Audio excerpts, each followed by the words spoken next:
What's going on, guys? Busted6 here, back to a video, and today I am here with yet another album review for you guys.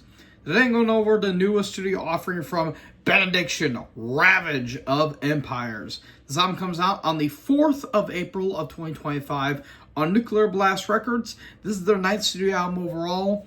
It's been formed in Birmingham, England in 1989, and this is a death metal act. These guys have been well versed into the English death metal scene, along with legendary bands like Carcass. I guess you want to count Napalm Death, even though it's more of a grind act, and obviously Bolt Thrower. These guys are just pretty well known for some of their albums, especially their album Transcend the Rubicon. I heard that is an absolute banger of an album. And this is the band I've been really wanting to get into, and the only reason I really know about these guys is, well, for two of the more well-known vocalists. Obviously, Dave Ingram, who actually used to be on the aforementioned Bolt Thrower. He used to be on their album Honor, Valor, Pride. And Barney Greenway, who is now the vocalist of Napalm Death. He was a vocalist there for a little bit as well. And, yeah, I've heard some really good stuff about these guys. I heard that the last album, Scriptures, was pretty damn good, too. I've always been wanting to check these guys out. And, well, they made an album, and I'm here to talk about it. So, yeah, without further ado, let's get into this review.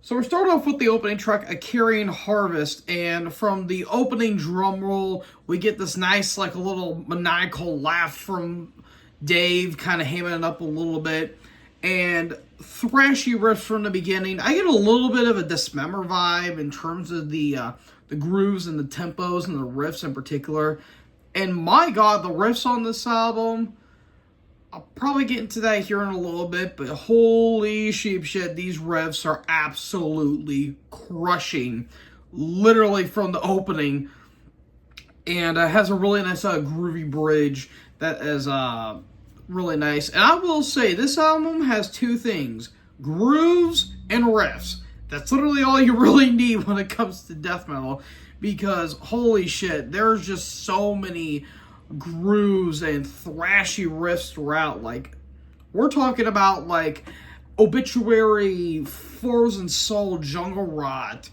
Man, I'm trying to think. I get some elements of death on this album as well, especially on the second track, Beyond the Veil, The Grey Mare, and Deviant Spine.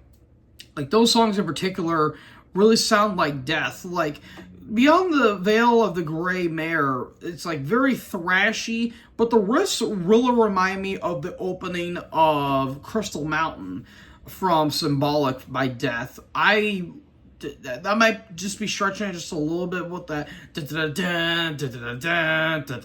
like that little bit of a chuggy riff going on, and that's really nice. There's some dissonance that I found on that song in particular, and there's also some dissonance, especially on the 10th track, Psycho Sister. I don't know what that is in particular. I mean, I don't have a sister, but I know some people that do. I'm sorry if you are by happenstance watching this video, but please don't kill me. I'm still trying to make videos here. I just turned 22. Anyways, yeah, and on the Deviant Spine, really reminds me of Leprosy, like that more thrashy side of death metal, which I really do enjoy. Again, I talk about the aforementioned Obituary. Obituary is like all throughout this entire album, especially on tracks like Genesis Chamber, Deviant Spine, and I guess you want to say a little bit of the finality of Perpetuation. Even though that song is really Bolt Thrower-esque, I get a lot of Bolt Thrower vibes on that song in particular. But, yeah, those songs really have that big Obituary groove, like, mainly Cause of Death, in particular. Like, I could imagine John Tardy with the, you know, that kind of vocal. I apologize, I just can't unhear that. Love John Tardy to death, though. But, yeah, like I said, groove is throughout this entire album, especially on Engines of War, which I think was the second single they released. And the title track as well really has some nice groovy moments thrown in there. You get some more kind of doomier sections too, like especially on Deviant Spine and especially Drought of Mercy, which has a very nice doomy groove to it, which I think is pretty nice if you ask me. Like, again, it's kind of simplistic, but they add a little bit more dynamics, especially on the song In the Dread of Night.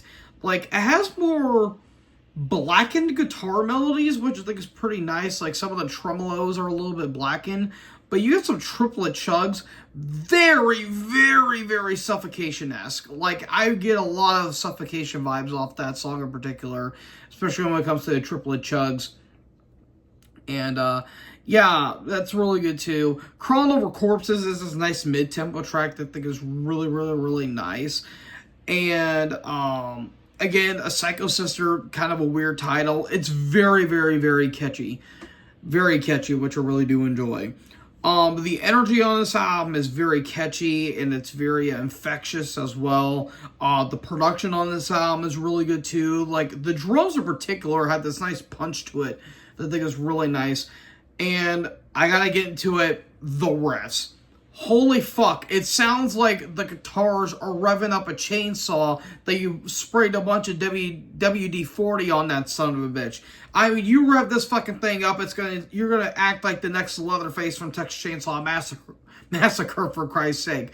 Like, the guitars on this album will decapitate scarecrows that are protecting the fields. You know, it's absolutely ridiculous how how meaty this album is. And, yeah, it's 11 now. It's 11 songs, a little over 45 minutes, but it doesn't waste your time. I don't think there's a single song that really goes over 5 minutes, which is, really cool. If I really had one complaint and one complaint only, is that there are no solos. And the latest album I can think of that didn't have any solos, at least from what I've heard, was the latest Cataclysm album. That one didn't have any solos either, but there were some other things that I didn't really like on that album as well. But honestly, it didn't bother me all too much, even though I do think the solos are just as important a part of any song, if you ask me. And the fact that they didn't really have that really did kind of, it did kind of bum me out just a little bit, but the riffs carry this album for me. I think Dave Ingram sounds pretty damn good on this album. The bass, I wish they could have had the bass mixed up a little bit better in this album. It sounds like it's kind of not there for the most part. It does pop up here and there. I really wish the bass could have been mixed just a little bit better, in my opinion. But this album as a whole is fantastic. I dig the shit out of this album. It may seem a little bit repetitious at some points, but the energy is there. There's a little bit of diversity, especially with some songs. It really, grabs some parts from other bands and from other albums as well. So, overall, and I guess another complaint too, but it's really nothing, is that the album cover looks a little too similar to their last album. But it is what it is. I mean, it's the same color scheme, but hey, who cares? The album was cool. That's all I gotta really say. So, overall, I'm gonna give this 4.5 stars. I might be overrating it just a little bit, but fuck it. I love this album. This is some damn good stuff. Maybe you could have done 4.25, but I'm gonna go 4.5. I dig the shit out of this album. This is so far the best album I've listened to this year. And, yeah, you really can't get enough of it, as my dog barks. Ma'am, I'm trying to record a video here. Thank you. Anyways, thank you guys. Yeah, damn good stuff. If you love bands like Obituary, Frozen Soul, Early Death, I guess, Jungle Rot as well, yeah, you're gonna dig the shit out of this album. Like, big thrashy death metal. I guess a little bit of Dismember too, because there's a little bit of some Swedish death metal thrown in here. I guess without the HM2 sound.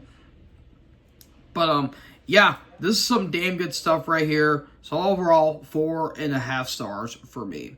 So folks, that concludes this video. What did you guys think about the new Benediction album, Ravage of Empires? Let me know in the comment section below. Let me know how you guys think about this album. And, yeah, that's all I really need to say. So, thank you guys so much for watching this video. And if you guys did, make sure you guys leave a like, leave a comment, tap that big subscribe button, and tap the bell so when I upload, you guys will be notified. Thank you guys so much for watching this video. And most importantly, join the herd. Talk to you guys next video. Peace out.